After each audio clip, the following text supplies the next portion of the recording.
नमस्कार साथियों, मैं संदीप आपका पुनः स्वागत करता हूं आपके अपने ही YouTube चैनल संकल्प विद संदीप में।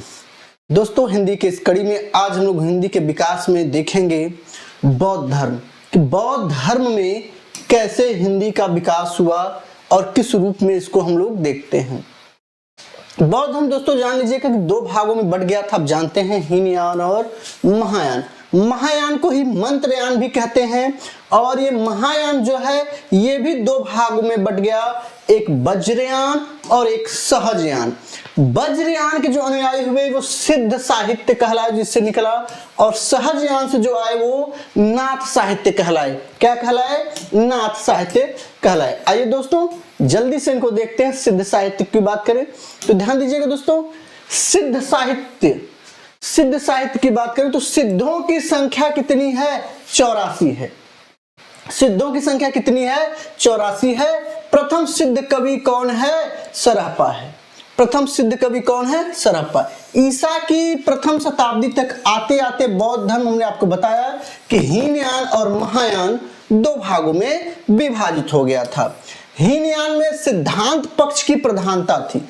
सिद्धांत पर, हीनयान का मतलब था कि महात्मा बुद्ध के सिद्धांतों पर ये लोग चलते थे, उसमें कोई परिवर्तन नहीं चाहते थे। जैसा महात्मा बुद्ध ने हूबहू कहा था, महात्मा बुद्ध के कथनों पर, विचारों पर बिना किसी परिवर्तन के चलते थे, वो हीनयान कहलाए।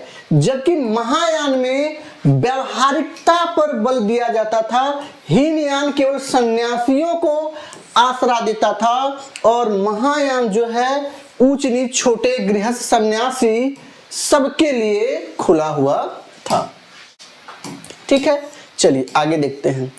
तिब्बत और नेपाल में बौद्ध धर्म से शैव मत प्रभावित हुआ और जन सामान्य को आकर्षित करने के लिए इसमें तंत्र, मंत्र एवं व्यभिचार का समावेश हो गया।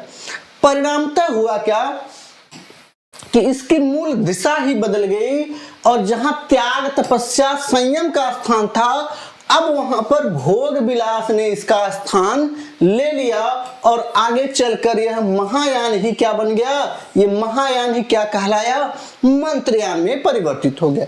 इसके दो भाग थे, वज्रयान और सहजयान। वज्रयान और सहजयान। अब बात करते हैं हम लोग नाथ साहित्य की। अगर हम लोग नाथ साहित्य की बात करें दोस्तों, तो नाथ साहित्य में नाथों की संख्या 9 है। नाथों की संख्या 9 है। इसके प्रवर्तक गोरखनाथ को माना जाता है।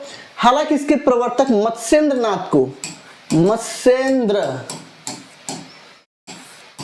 नाथ थे, क्योंकि ये पहले नाथ साहित्य के पहले व्यक्ति थे, लेकिन गोरखनाथ ने इसको खूब प्रसिद्ध किया, इसलिए प्रवर्तक के रूप में गोरखनाथ को भी माना जाता है। आपको जैसा विकल्प दिखेगा वैसा आप उत्तर कर लीजिएगा।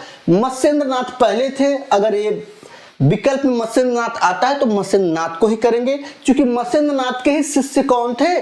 गोरखनाथ थे। तो दोस्तों बहुत छोटा सा टॉपिक था, लेकिन आपसे प्राय पूछ लेता है कि नाथों की संख्या कितनी है, सिद्धों की संख्या कितनी है, इसके प्रवर्तक कौन है, ये बौद्ध धर्म से कैसे कितने भागों में बटा।